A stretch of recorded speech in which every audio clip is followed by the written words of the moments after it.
All right. Well, welcome everybody. Welcome. Um, so I can go ahead and get us started. We'll just do your name, the county you are representing with your team, and what's something you're looking forward to since we have some nice weather. I can go first. I am Maya Bond. I am the local organizer with Strong Schools Maryland, and I am looking forward to more time spent out on my balcony, just enjoying the sunset. And I will pass it to Annie. Anne, sorry. And I'm LeBlanc from St. Mary's County, and I'm amused because I wanted to say the same thing. What I'm looking forward to is sitting on my deck, which is the favorite feature of my house.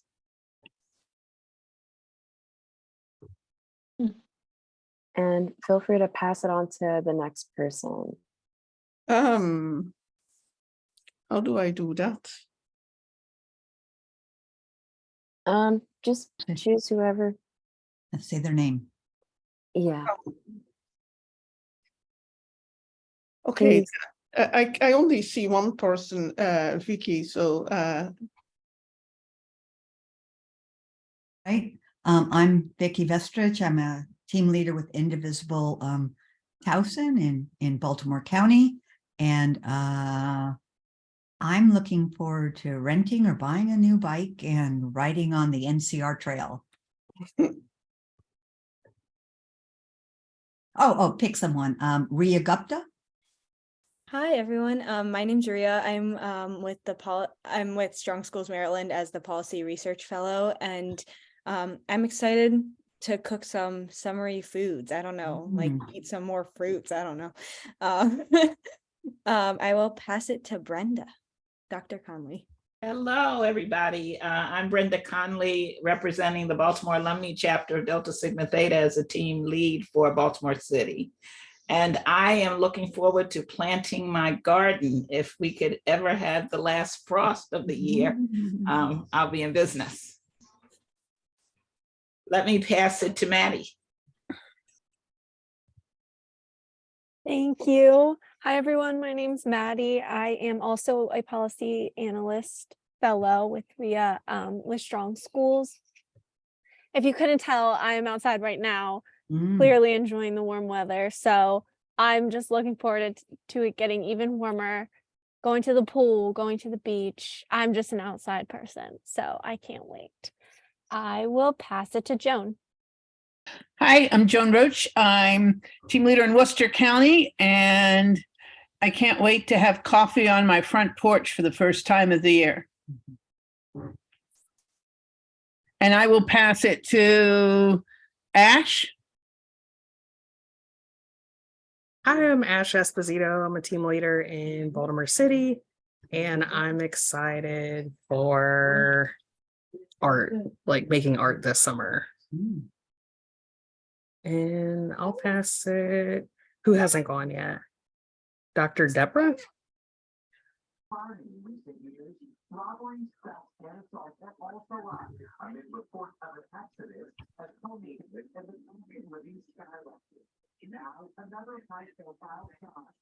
Dr. Carter, are you able to introduce yourself to the group?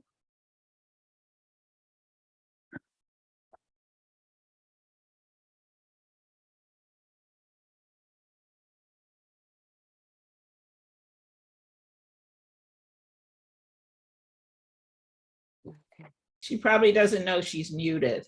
Oh. Yeah, Dr. Carter, you're muted.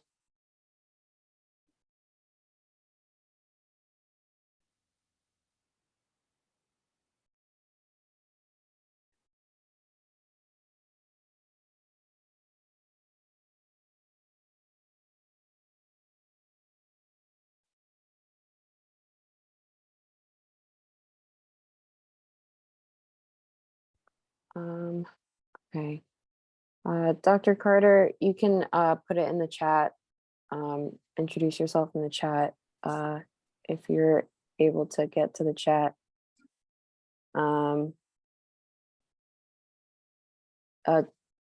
Dolores, are you able to introduce yourself to the group?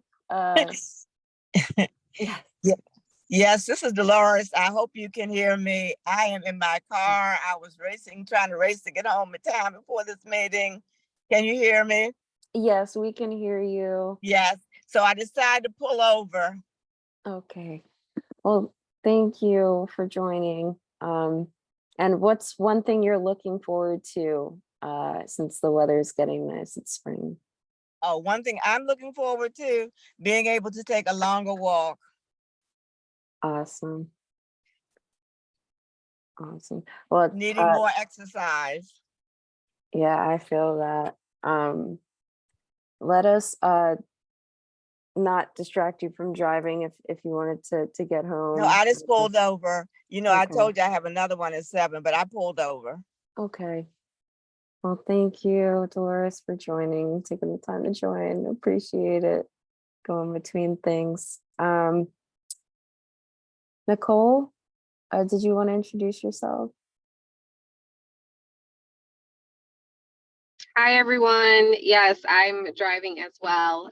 Like Miss Dolores, I'm from Charles County, and I'm looking forward to, like many of you, getting outside and doing more things. I'm actually coming back from the zoo in DC today. I took my son because he's on spring break. So looking forward to doing more of that. Awesome. Thanks, Nicole. Nicole's also elected school board member in Charles County. And who else has not gone? Miss White? Hi, everyone. I'm Baltimore City resident, and I worked with the after school program for Baltimore City in 2 elementary schools, Govans and Leithwaite. And I am looking forward to also starting my garden. I didn't do it last year because it seemed like it was such a late start. It kept getting pushed back. So hopefully this year I can get my garden started. Absolutely. That sounds great. And Miss Sandra Brichard, did you introduce yourself? Sure. Sandra Brushard. I live in Baltimore City, and I've been on the team of Carol Rice. I'm not sure that Carol is still doing Strong Schools, but I wanted to sign in and hear what is going on. I've read a number of things, and I know there's some upcoming workshops and so forth.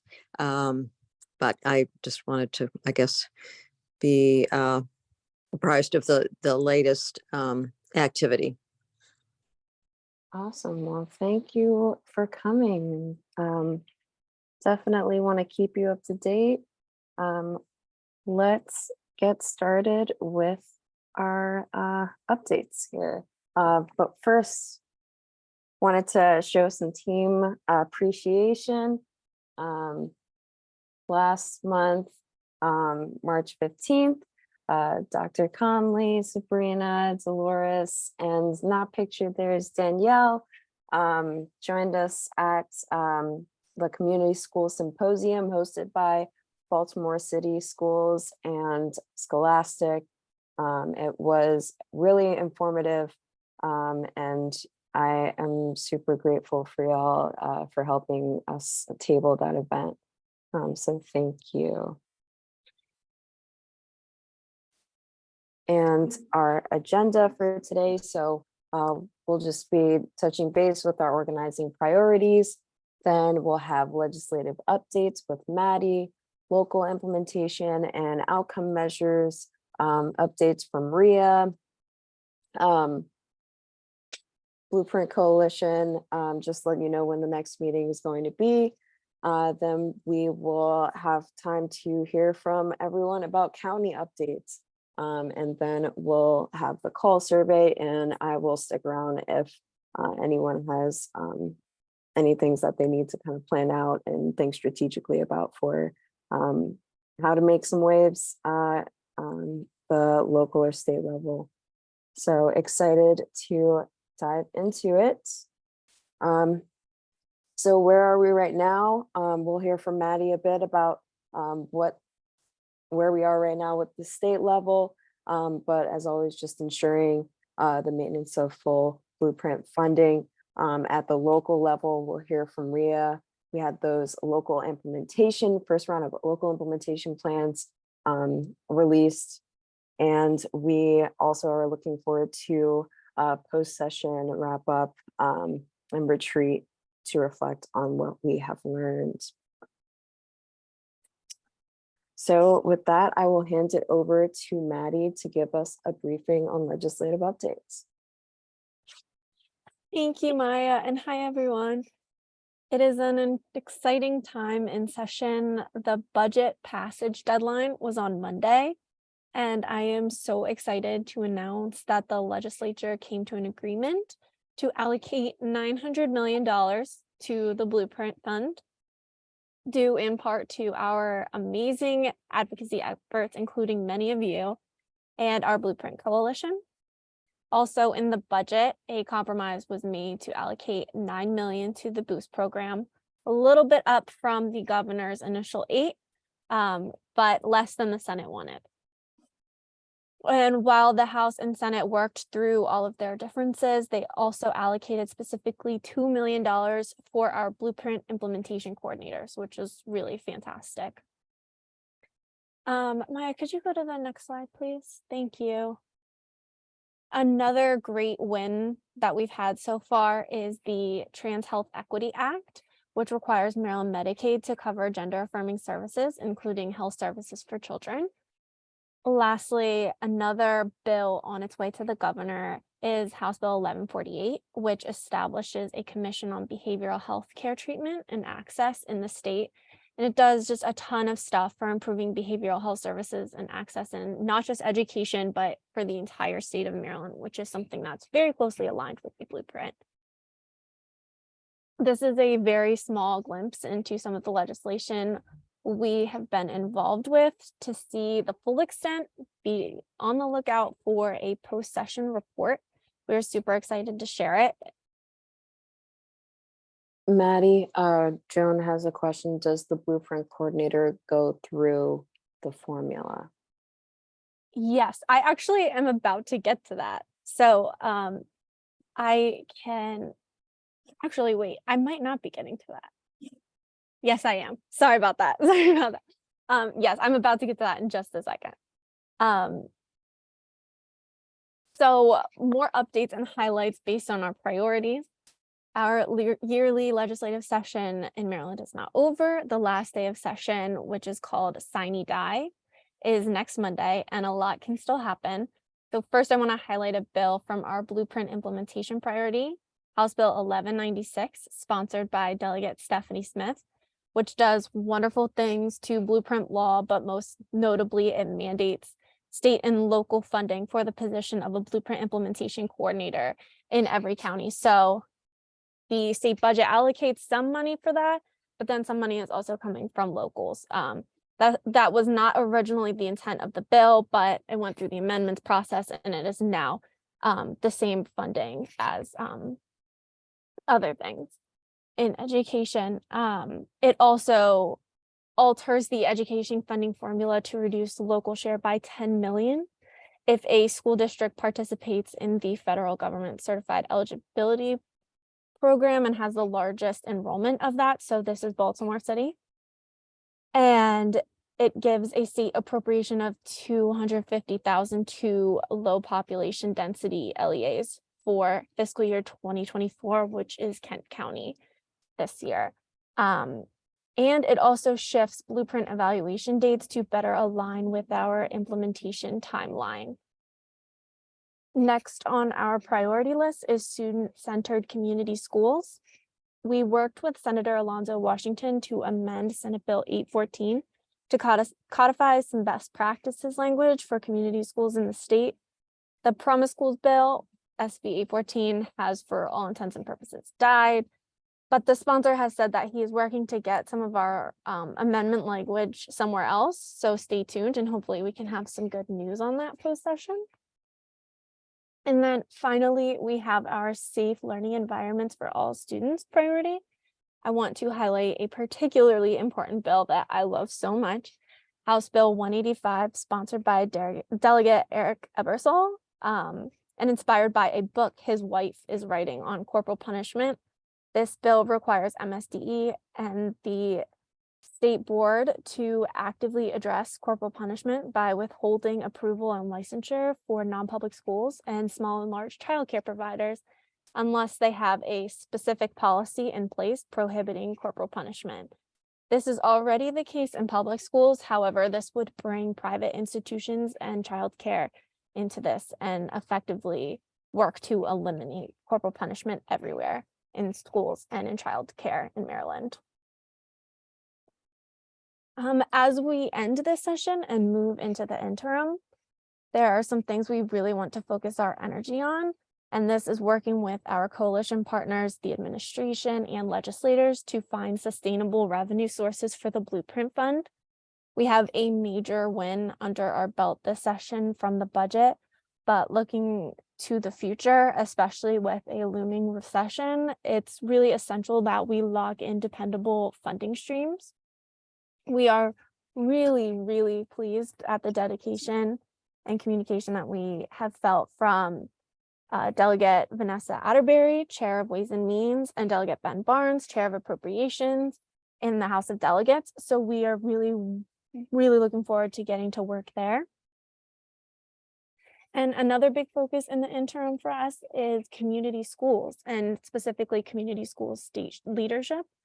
We have a state superintendent who worked on the Promise Schools bill and who we have on record as supportive of the strategy. So we would love to work with our coalition partners and potentially MSDE to get some state leadership and direction for community schools, in addition to ensuring some best practices like community engagement and collaborative leadership are really codified in state law. I know I gave a lot to y'all, but does anyone have any questions about current bills or anything session related? I would be happy to answer or happy to look it up for you and get you an answer in a little bit. Please come off mute or drop it in the chat, anything. Thank you for that. This is Nicole from Charles County. I'm sorry, I just missed. What was the, I heard you say the 900 million for the blueprint, but what was the 8 million that you said second? What was that for? Yes, so this was a very contentious issue this session. The governor made it a priority to start, what's the word I'm looking for? They want to start rolling back the BOOST program, which is private school vouchers, state-funded private school vouchers. And I believe he allocated $8 million in the budget. The House agreed, went to the Senate. The Senate wants to restore BOOST and keep it active. I believe it's going to be a priority next session to actually codify it, but that didn't come this session, thank God. And this was a very contentious issue that stalled the budget process last week. And they came to a consensus that BOOST would get $9 million. What were they getting the year before? I do not know that off the top of my head. I apologize. I can look it up though. This is a decrease? Yes. Yeah, it was 10 in prior years under Hogan. Okay, thanks. Thank you for clarifying that. Thank you. Yeah, absolutely. There were some funny articles about how the Senate didn't show up to conference committee because of this BOOST issue. I'm under the impression that they didn't show up as well because it was publicly available, so they had to know. But that's just my own opinion.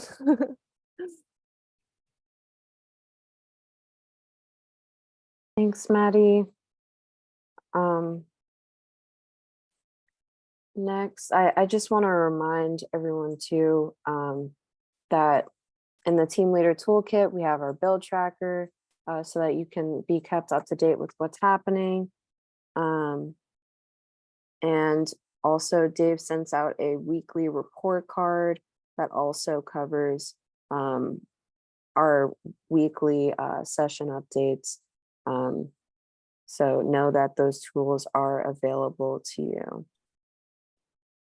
I put the link tree in the chat there. And the next Blueprint Coalition meeting is Wednesday, April 12th, and the link for that will be forthcoming. So stay tuned for the recap. We'll have that link for you. Time of the meeting? I believe it's 8 a.m. We're still trying to nail that down, which is why the link isn't available yet. Got you. I think that's because it's right after session. The time is switching again. Right. You promised at some point it wasn't going to be 8 anymore, but We promised that last month. I remember that. I do not think, I hope it's not an 8 a.m. I'm sick of 8 a.m.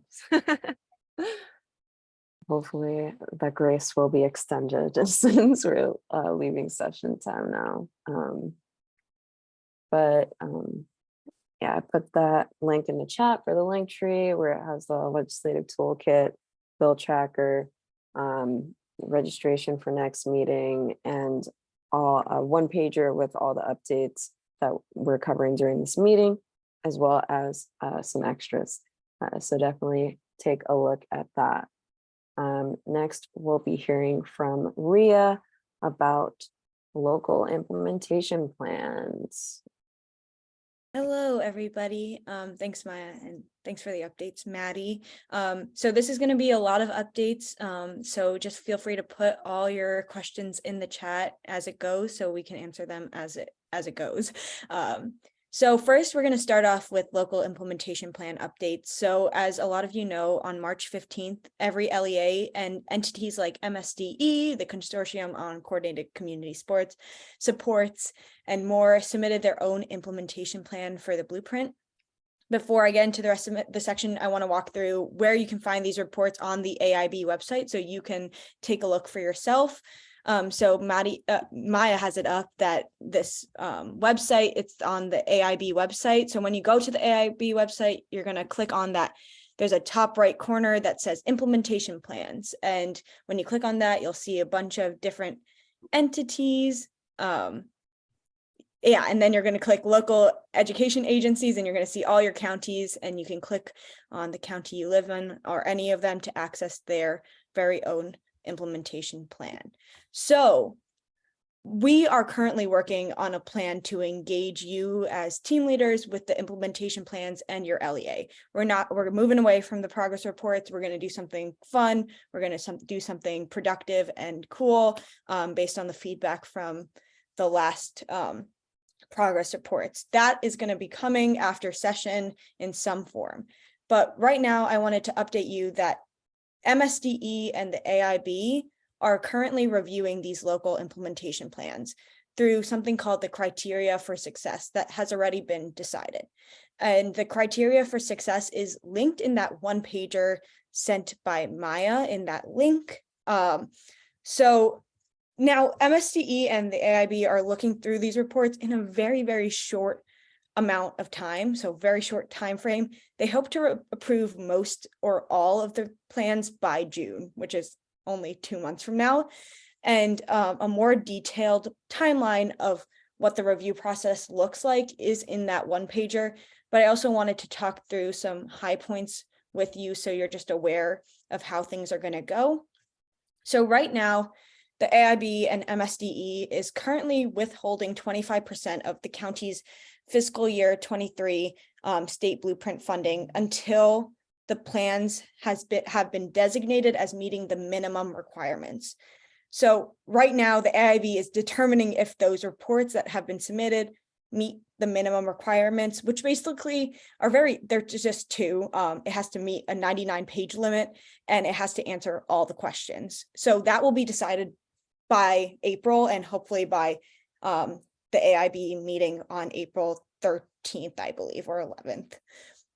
So after that, the review process for the AIB staff and MSDE ensues. The two entities have two different review processes, but they're both based on the criteria for success I mentioned before. During this process, they have said that they plan on giving feedback to LEAs. So one thing to be on lookout is if LEAs are saying that they're not getting feedback from MSDE or the AIB. So after that, there's 2 rounds of basically recommendations and approvals. So in late April, early May, the AIB is going to receive their first recommendations for approval, plan approval from MSDE and the AIB staff, and they're going to consider them in their May AIB meeting, and that's going to happen again in their June AIB meeting. And all the rest of the plans that are not approved by the June AIB meeting are going to be just approved on a rolling basis. So one thing I want to point out, that's a lot that I just went over, but one thing I want to point out is that the AIB will consider recommendations for the LEA plan approval during their May and June board meetings. So overall, in the next few months, it's just important to keep your eye out on AIB meetings and Board of Ed meetings to make sure that the review process is on track, and just to check in on your LEA to see how things are going. On that note, the next AIB meeting will be on Thursday, April 13th at 1 p.m. to 5 p.m. It's a very long meeting. I always join if you can, but also these meetings now have the option to participate in public comment.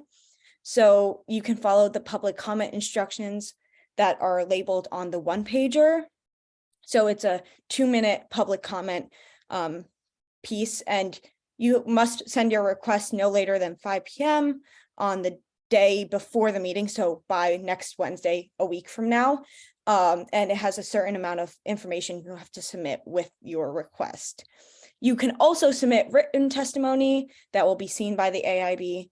And just in general, if you need any help with preparing your oral or written testimony, please reach out to Maya or me or Maddie or anyone on the team. We can help you if you have any thoughts that you would love to share to the AIB. We can definitely help you and prep you. So now we're going to move on. That was a lot. So that was all the AIB, that was local implementation plans. We'll have a lot more for you next month about our plan on how we're going to engage you with this process, but we're going to move on to the outcome measures work group. So moving on to that, for those who do not know, the outcome measures work group stemmed from feedback that asked the AIB to provide more measurable and specific items to measure the progress and impact of the blueprint implementation. So our executive director, Shamoya, has been appointed to this wonderful work group, and this is why we need your input to ensure that there is community-driven feedback we can bring to that table that Shamoya is on. So far, the work group has met 3 times in which they briefly covered pillars 1, 2, and 3. So the work groups, in our opinion, are not going the way that we would like them to be going. There is a push within the group to update how measures will be written, which aims to simplify measures. And Strong Schools views that change as an oversimplification, which leads to outcome measures being vague and losing necessary language. I highly, highly request that you watch the work group in action. They are meeting on next Tuesday. There's a lot of meetings next week, but next Tuesday on April 11th from 3 to 5 p.m., where there is also another opportunity to share public comment or written testimony within the work group. And again, those details are outlined in the one-pager. So this is a little segue. but now you might be like, what would I even say for public comment? And that is a great way. That is the time where I'm going to promote our outcome measure workshops that I know a few of us on this group have been a part of. This workshop aims to be a space to deeply reflect and critically think about how we want to measure implementation and impact of the blueprint. So this is useful for us as Strong Schools members because your comments inform our thinking and what we tell Chamoya to bring up in that work group. But it can also help you develop what you would want to share during public comment in next week's meeting. Our work groups have been so far absolutely wonderful and super engaging. And you are actually in luck because our third workshop focusing on Pillar 4 is happening tomorrow at 6 p.m. So you have a chance to be a part of this magic, and you can sign up right here on that link. We're going to be focusing on Pillar 4, which I know is a lot of our favorites in terms of it focuses on more resources for all students. So I highly, highly recommend you join. It's really great. I know a few of us think that. And with that, if anyone has any questions or anything I can clarify, please ask in the chat. But those are, I'm done with my updates. But Joan, I see you. I just have one comment. I can't make it tomorrow, but I've actually watched all of the outcome work groups. Mm-hmm. Clearly I have nothing better to do. No, but one of the things I really noticed is there seems to be a fair amount of dissatisfaction with what's there from the members of the work group. But it's not moving forward because nobody's making any suggestions about what they want to do. For example, I worry about this, the kindergarten readiness assessment.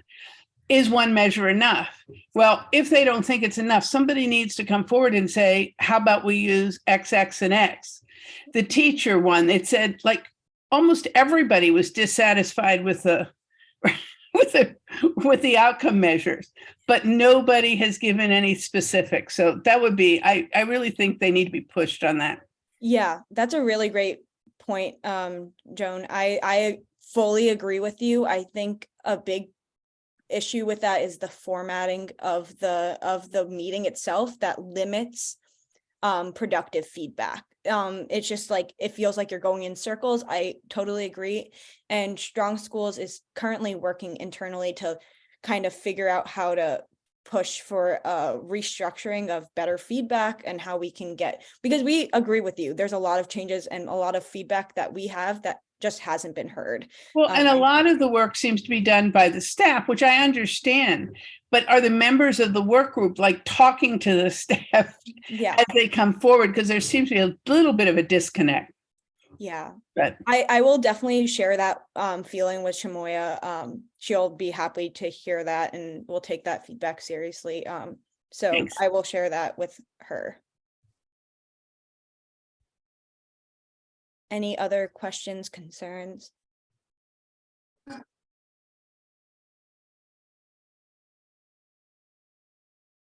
Then I'll pass it back to you, Maya. Awesome. Thank you, Ria. And thank you, Joan, also. I applaud you for watching all of this.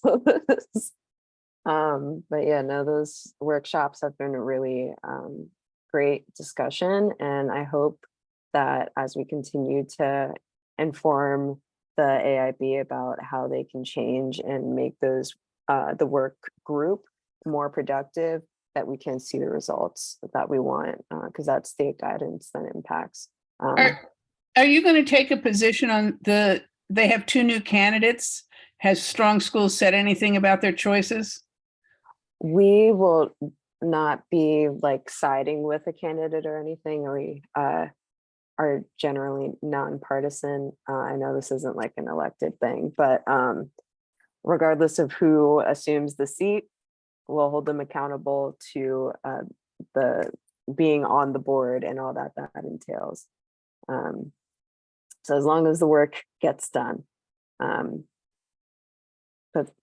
great question. Also, the one pager features the AIBs. Their press release has a good paragraph on both candidates and their background and experience and why they're being considered as the next board member. So thank you for bringing that up, Joan. And I wanted to hand the conversation over to you all. What's happening in the counties out there?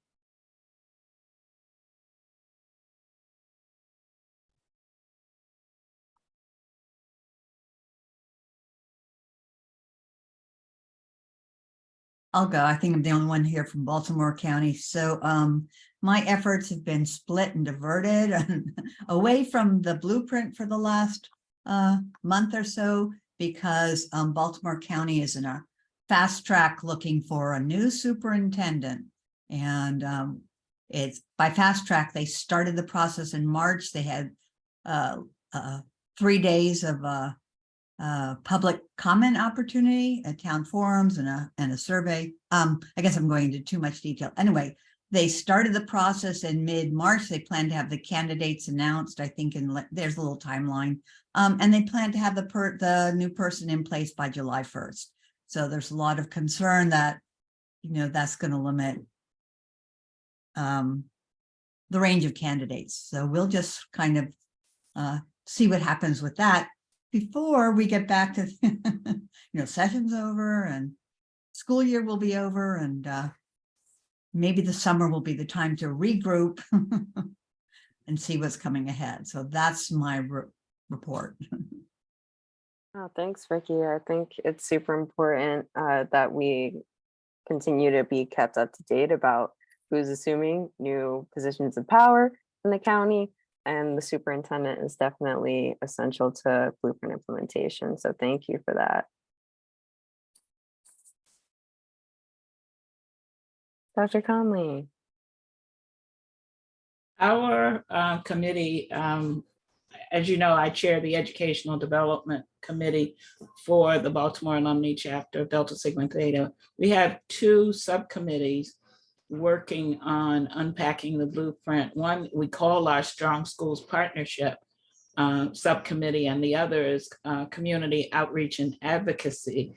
And we've been combing through the blueprint, just trying to unpack. I mean, the blueprint is dense, and as I look at all these reports that are now available, they are also dense. When I look at the Baltimore City implementation plan, that's 184 pages. We haven't been in this long enough to write 184 pages about, well, anyway, that's just my opinion. I think we spend a lot of time creating these reports and instead of creating an understanding of the work that is to be done.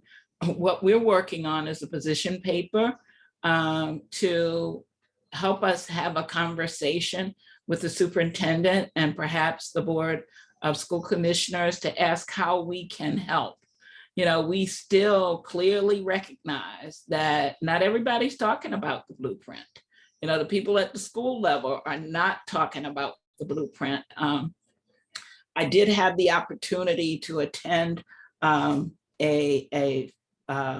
Find the Facts, or whatever it was called, meeting. Oh, it's Facts First meeting on the blueprint in Carroll County, the county where I live. And, when I heard the conversation about the blueprint in Carroll County, it was very different from the conversations I've heard in other spaces, throughout the state. So I think that there is still a high degree of I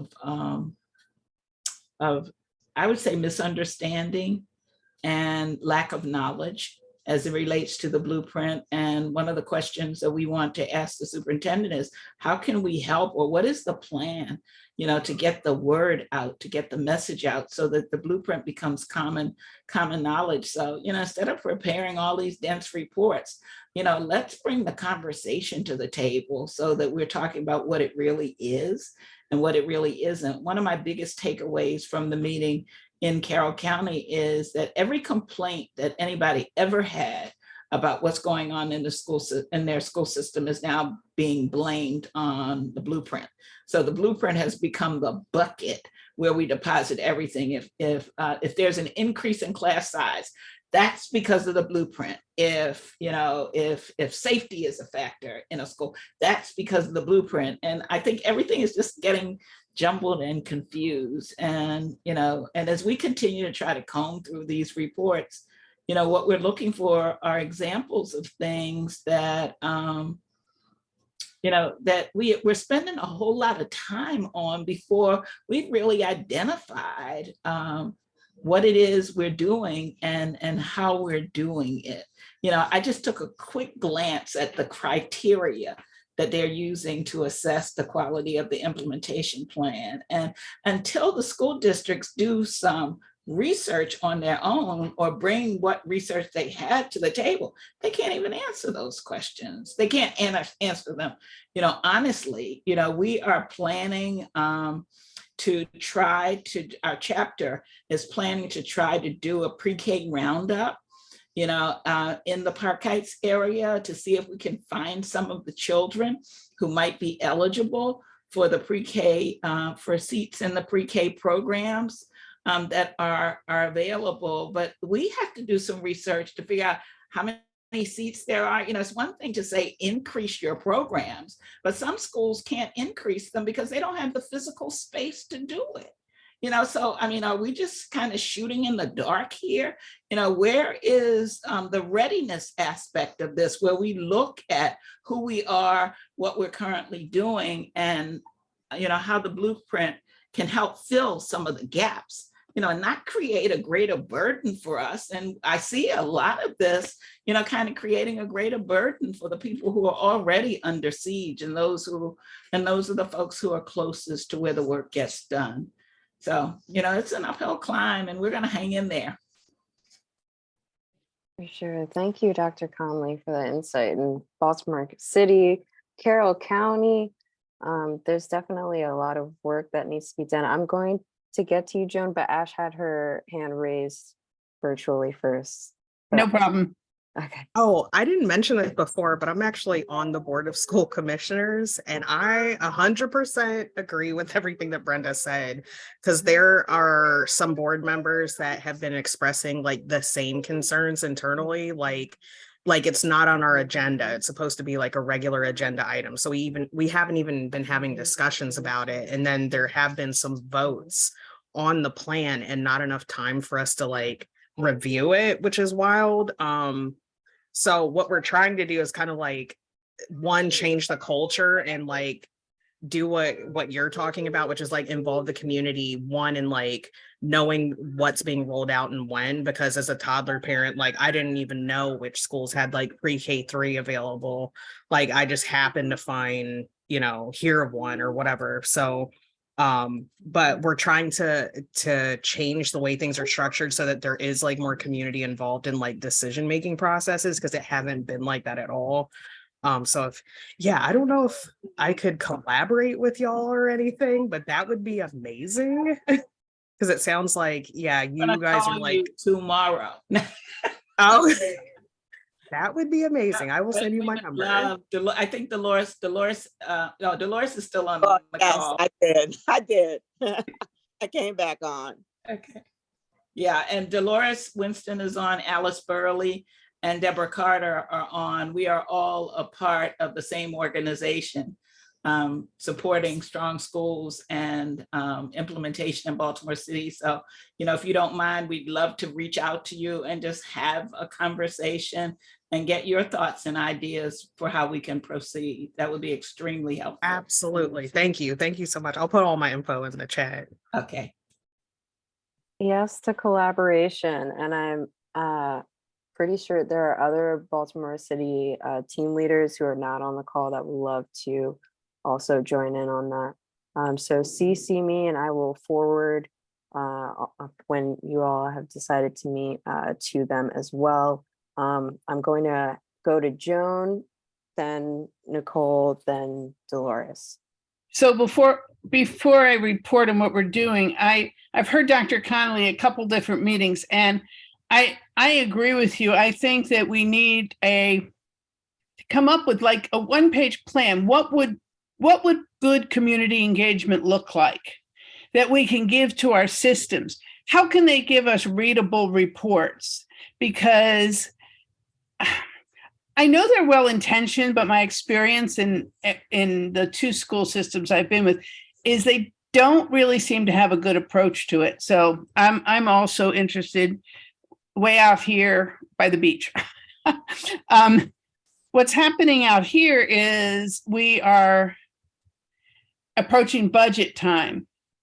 So there's the issue of fully funding the blueprint. So we're working on talking points and what to say. We've developed a pretty good relationship with our school system and our school board to be able to get information. But the plan, I've looked at our plan, it sort of makes your eyes glaze over. I think at some point, somebody in one of these meetings said they need like an executive summary.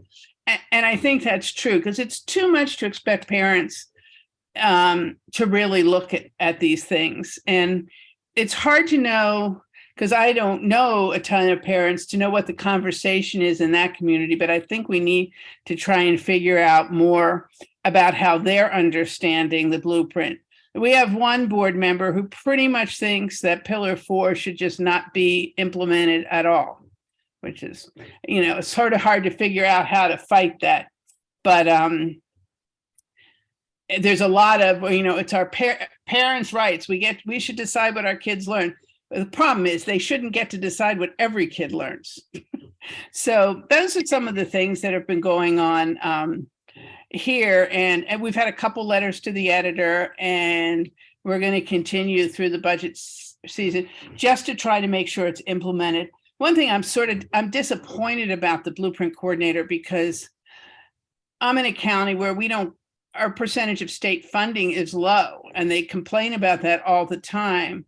So when you put the blueprint coordinator through that, most of that money is going to come from the county, and I can't see them being willing to hire an extra person to take on that position if they're only getting a little bit of state money. So I'm not sure where one goes with that, but I imagine other smaller counties have the same feeling because they don't have the staff they don't have a lot of extra people floating around. So thank you.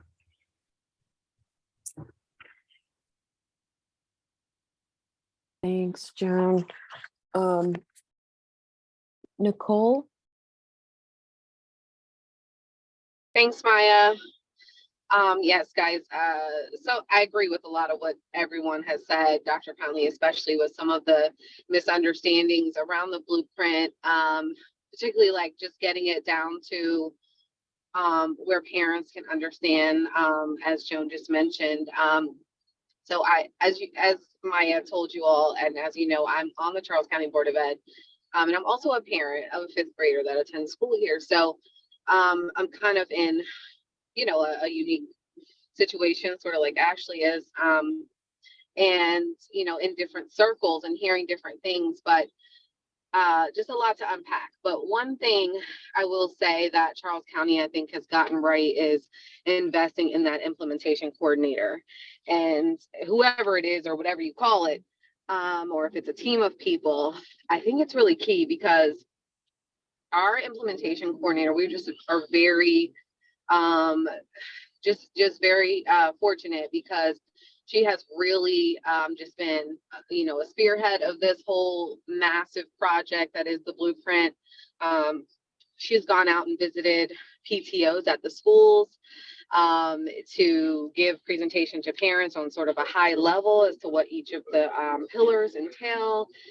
She's given presentations at some of our early childhood and daycare centers, met with them to kind of explain, what's being expected of those private providers, and how we can work together. We have a whole link on our website dedicated to the blueprint. We've also established committees for each pillar. So, sorry guys. the committees for each pillar, which include staff, teachers, some board members are on the committees, as well as parents and community members. So, you know, it's really key to getting the word out, getting the understanding out, communicating and involving the community and all the stakeholders in this whole implementation. So I just really encourage everyone in some way to try to advocate for that, because it's really important to have somebody that like truly, our coordinator just lives and breathes the blueprint. So of course she has a much higher, you know, or deeper understanding rather than most of us do, because, you know, we don't see it and read it every day. Even myself as a board member, I have a huge binder, but I'm not reading that every day. You know, I have a good understanding of all the pillars and what's, you know, what it entails, but, you know, that coordinator has really been key for us. So also some of the things we're doing as a county, as far as early childhood. So we started looking around the county and looking, kind of thinking outside the box, because of course we have a space issue, like probably most LEAs are dealing with when, you know, you're told to expand pre-K. So we partnered with one of our local community colleges to rent space from them. So we're going to have 5 additional classrooms open next year. We also just recently had a presentation to the board to look at what it would cost in additional funding to take on pre-K for every child, not just the 4-year-olds that would qualify under the blueprint. Now we're not sure where that's going to go yet, but we are looking into that. And we're also looking at other space that we have available in the county to be able to use. So just, you know, thinking outside the box, working with, you know, community partnerships are key for this, because obviously as a school system, you know, we need help to be able to do all the things that the blueprint is asking us to do. So I'm happy to collaborate with anyone. If anyone has questions or wants to see kind of how Charles County has approached this, I'm happy to share and collaborate whenever I can be helpful. Thank you. Thanks, Nicole. Dolores? Hi, I would just like to sort of piggyback a little bit on what Brenda has shared relative to the blueprint. But one of the things that I've been observing in terms of reading and hearing certain comments is that the blueprint is being used as a scapegoat by some counties, I think, that really don't want to delve in and dive in and do what the blueprint has requested. But I would suggest to any team leader who is on the call, who is really interested in making a difference and sharing that with the powers to be, to sort of focus in on what we're planning to do in terms of the position paper, and then going to the superintendent and to the board to share with them ways in which we feel we can assist them, you know, not to antagonize them, not to criticize them, but to assist them. And I know in terms of Baltimore City, in terms of getting around to different areas, there are just so many people in the schoolhouse that should know but do not know about the blueprint, and that ranges from principals right on down the line. So I think with the information that we have and we can share, that we can take that to our superintendents and to our boards, letting them know we're here to help, we're advocates, and these are some things that we have seen and observed that we feel that you can implement in our jurisdiction. That's amazing. I love that. And definitely once that position paper is created, I'm sure that's something that team leaders in general would love to see, and see how they can also do the same in their counties. So definitely love that, sharing resources. Anne? So I'm from St. Mary's County, and I'm on the educational committee of the NAACP. And we had this issue also that the school system blamed everything that went wrong on the blueprint. But there has been a shift where they now talk the blueprint. So we don't want to do anything to interfere with what seems to be a positive development, at least to a certain point. However, when those reports came out that the school system had produced and that were evaluated by Strong Schools, we were kind of shocked by the reports that seemed to be very superficial. We especially looked at the report on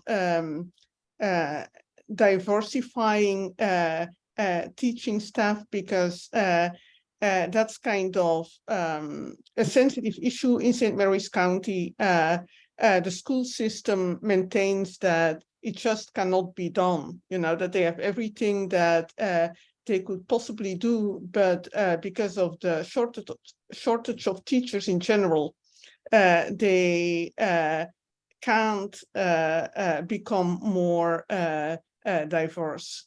Now, in their report, they said that they had cordial relationships with the NAACP, but the NAACP has made recommendations to them about how to diversify that we discovered had been completely ignored.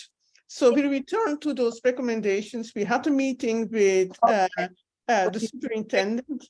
And so Okay, no problem. Sorry, okay, so we had a meeting with the superintendent, and we are looking back at those, what is wrong with or what can be improved in terms of diversifying, where in some ways the county is working backward rather than forward. We also have the issue that the blueprint is not well known or well understood by parents, and the fact that the school system no longer has a PTA. So parents in general are not involved with the schools, or not invited or encouraged to become involved in the schools.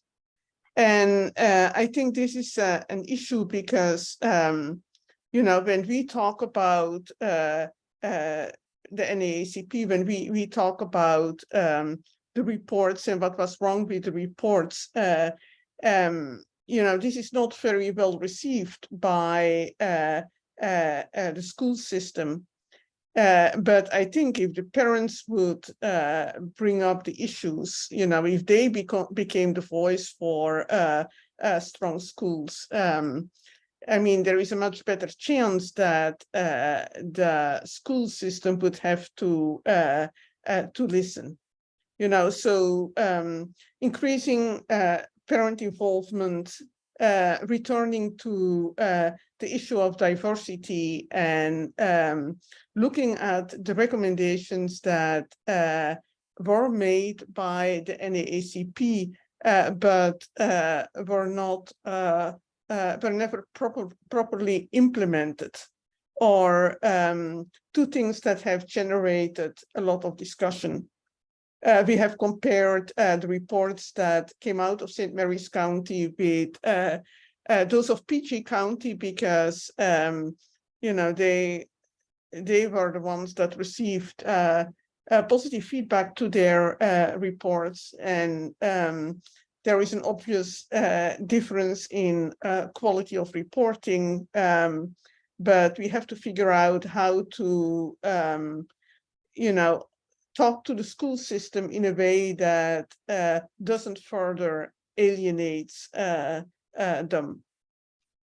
So that's basically what's going on in St. Mary's County right now. Awesome, thank you. That brings up a lot of good points, I think. So first, in looking at the reports, your team was able to identify, hey, like, you're not totally being truthful here. Yes. What is it that you're actually like trying to do? If you want to partner with us, then partner with us. So that's pretty cool. You can kind of turn that right back around on them. And I definitely think, you know, in a lot of counties, more parents should and are meant to be more involved when it comes to being informed about the blueprint and blueprint implementation.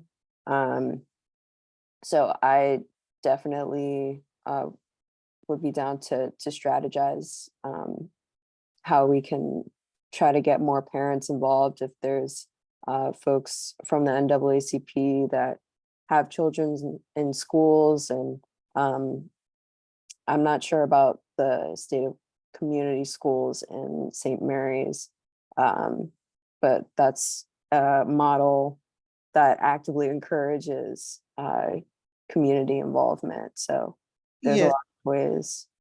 We have one community school, Carter Elementary School, but we have a kind of disconnect between what parents will say and what the schools will say, because the schools will say, well, we do everything to involve the parents. And from the perspective of the parents, it's kind of the opposite, that the school is not welcoming their involvement. So we have to work on this issue of disconnect. Right. Yeah.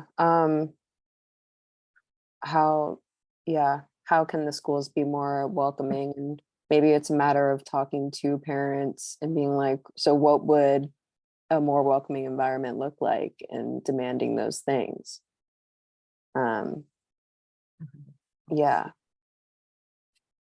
But I'm definitely down to strategize more around that. But I see, Nicole, was your hand still raised from last time?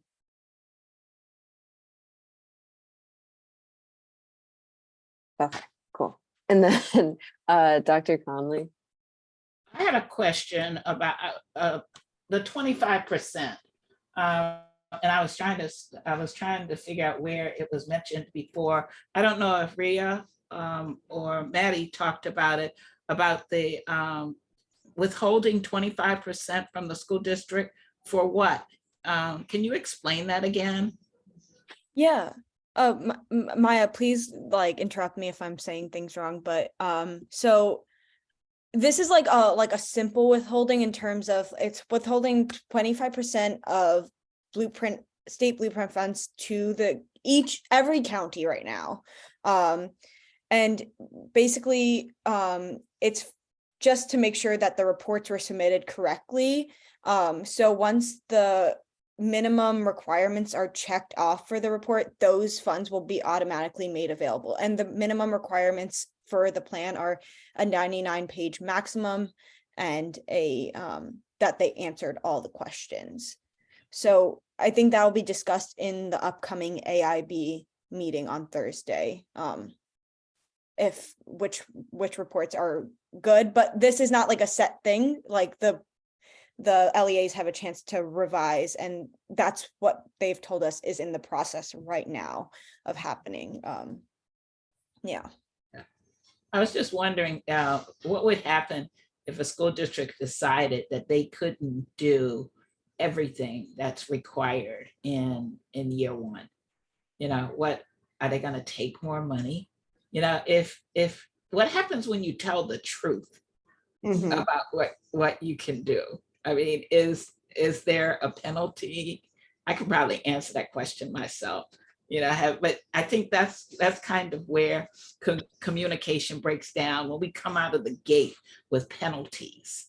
Yeah. And, you know, and threats. And, you know, we've seen that happen before with other reform, you know, initiatives that everybody's just sitting waiting for the hammer, you know, to be lowered. And, you know, I just don't think you win people that way by immediately penalizing them. I think there's another way to get it done, but, you know, that's just my thinking. But when I saw that immediately, I said, here we go again. You know, because we did that with No Child Left Behind, you and other reform initiatives where we left so many people slaughtered and wounded, on the landscape and didn't get much accomplished. But anyway, we'll talk to the AIB about that. I want to highlight the fact that there are AIB board members who find this a bit concerning and want the LEAs to have some type of appeal process. But because it's already March, the funding is what, July 1, Ria? I'm pretty sure. So like they also find this concerning and want to be a collaborative process with the AIB. At least that's the impression I get from the meetings. So I think there's work to be done here, and I don't think I think that there's a chance that it'll be okay. Do you think any of the plans are not going to meet these first requirements? It's not really, I mean, either they kept under the page limit and they answered the questions. I would think everybody should meet it. Yeah, that's like the minimum. I would be very shocked if any of the LEAs didn't submit a report. Even if they didn't right now, they will by July 1st. But it should be happening in the next month that these are going through the minimum requirements, and then we can talk about what they actually wrote, because that's the important part. And we got to talk about quality. Yeah, we have to talk about what they wrote. Where do we find the criteria for success? So it is in that one pager that Maya sent, but I can send that in a second. Okay. Document. Yeah. Thanks. I got it, Ria. I was looking at it right as Thank we're talking. Awesome. Dolores? Oh, you're on mute. Dolores, you're on mute.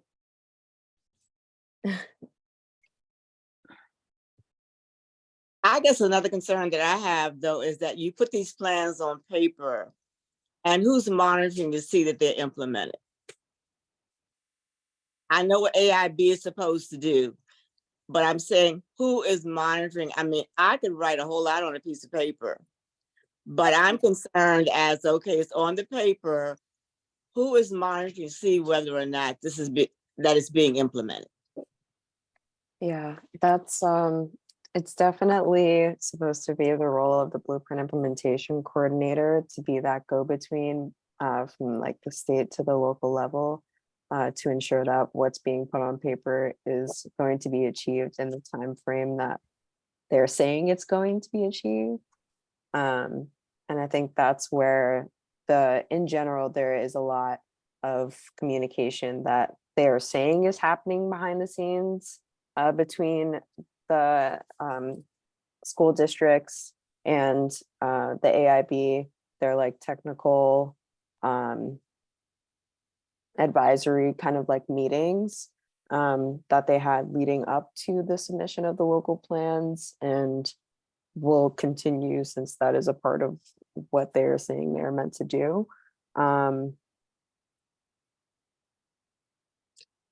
Yes, and What is concerned about your implementation coordinator?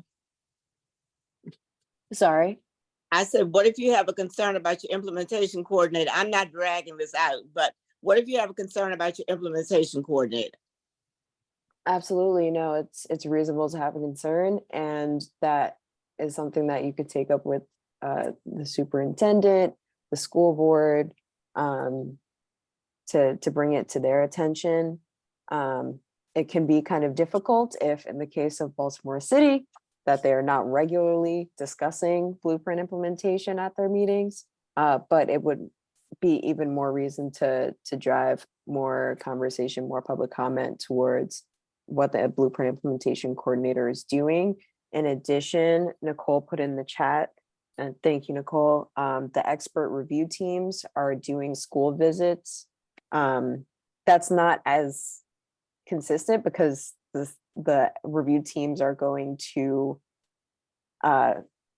each school across the state and are doing at least one visit within a 10-year span. So that staying on top of it is a balance between what the expert review teams are seeing when they do their school visits, and then the blueprint implementation coordinator does hold a lot of weight in that as well. And like Ash was saying, that's why it's super important that the board is also having the discussion about blueprint implementation so that the public can be more informed about it every step of the way. So I think definitely a big, I don't know about y'all, but a big takeaway for me is it's important to get something in writing to the local school districts about what community engagement looks like and how, especially now that they've submitted these plans, they have a plan, update the community on how the plan is going. Just as simple as that, engage the community in this implementation process. So I think that I would definitely love Dr. Conley, Dolores, Alice, Dr. Carter, when you guys come together and create that position paper, having that as kind of like a template, I think would be really great for other counties. I would also be down to coordinate with you all on that. But we have about 15 minutes here. I think it might be good for us to just kind of throw out ideas here. I think Nicole did a really good job in her update of demonstrating some community engagement work that can be done at the local level. But I think it's important for us to get some ideas about what is our baseline, what would we expect communication with the community to be like for blueprint implementation. That way we can work on local actions to ensure that it happens. So in the chat, or feel free to take yourself off of mute. We can start from there. And I think then the next time we meet, we can have something more formally drafted in the form of a toolkit to have for everyone. Does this sound good? Mm-hmm. Awesome. So I had heard discussing it regularly at school board meetings, engaging the community virtually with the survey,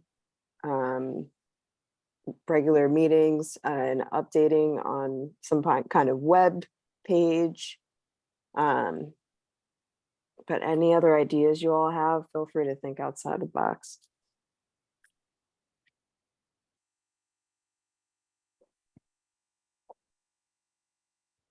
I was trying to type, but I couldn't type fast enough before you finished. Okay. But we have a deep concern about Pillar 2 and the recruitment of teachers. And with our organization, even with the size of our committee, we have decided to focus on one pillar, to kind of put our energy behind. And, so that's what I'm feeling, I'm feeling the pain of the local school systems and the schools to try to do all of these things at one time, or hopefully the plan speaks differently. But, there's a national teacher shortage. And I'm really interested, and I'm going to dig through Baltimore City's plan to see if there is anything in the plan about different ideas for teacher recruitment, because the colleges aren't going to produce enough teachers fast enough. And we've got to have another plan. I think there's a strong emphasis on national board certification, but the number of national board certified teachers across the state is very small, so I think I think that's a conversation that has to be had, I think, with all school districts, because everybody's going to be scrambling for the same population of people to try to fill the many vacancies that are going to exist at least for this upcoming school year and beyond. I don't think, I looked at our plan, I'm with you. I don't think there's enough creative thinking in their plan. Our plan basically is, we've looked at HBCUs in Virginia, Maryland, and Delaware. And so we're going to add North Carolina, but that's not a sufficient idea. There's not enough creative thinking at the LEA level. And there needs to be a more exchange of ideas between counties, I think. But the other thing is the community outreach needs to be a discussion and not a lecture. Thank Just- you, Joan.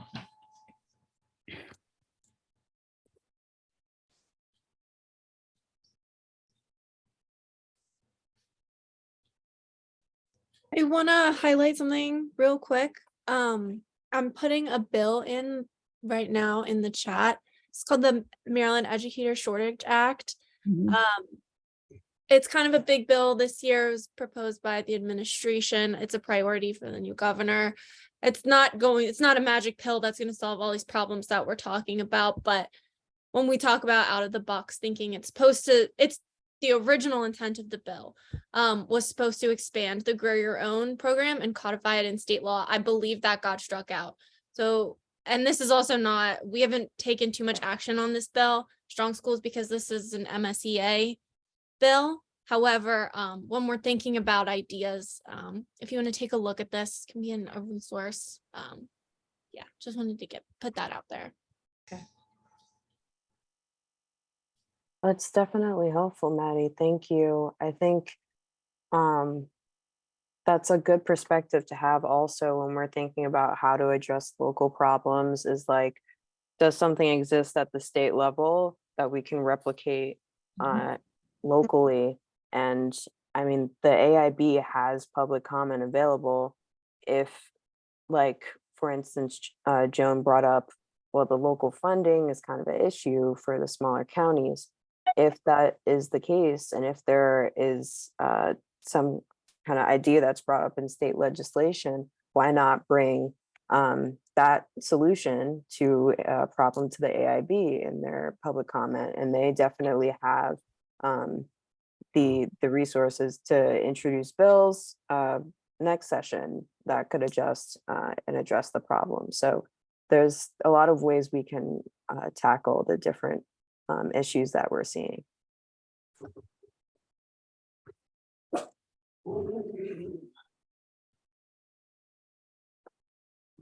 And I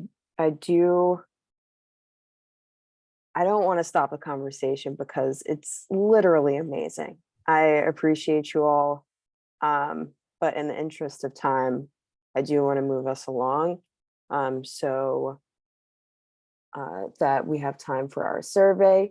And I think this conversation has me hyped for our next team leader call, which will be May 3rd at 6:30 p.m. And I'm available before then. So definitely feel free to join me in another one-on-one meeting or with your team. I just want to make sure that you have all of the resources you need to make things happen, especially at the local level as we're thinking about implementation. Hey, Farmer Chippy, thanks for joining us. We are actually just about to wrap up the call, but I appreciate you taking the time. I'm going to launch a survey. Let us know how the call went for you. I'm going to stop sharing my screen so I can access this.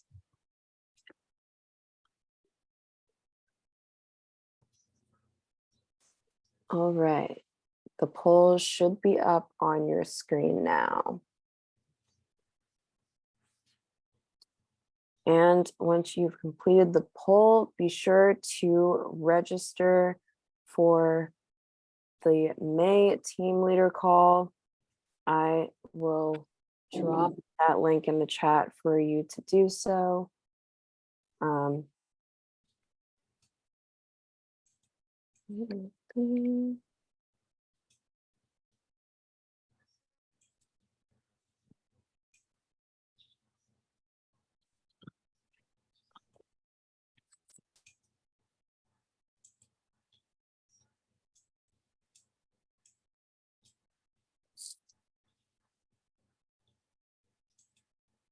All right, there's the May team leader call.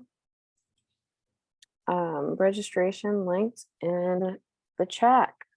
So thank you all for coming. Once you filled out the survey, registered for the next call, feel free to enjoy the rest of your evening. If you have any other questions or want to schedule a time to take a deep dive more into what's happening in your county, feel free to hang back and I can give you my calendar information.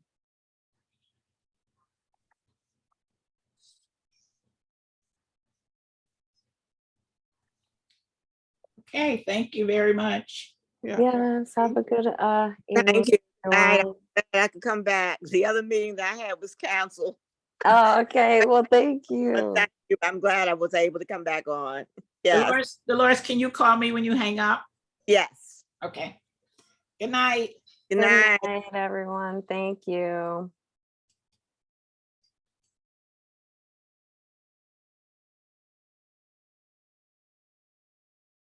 Not a problem, Farmer Chippy. I know you're busy advocating, doing all the things, but I will be in contact with you. Good night, Maya. Oh, good night, Dr. Carter. Thank you for coming. Mhm.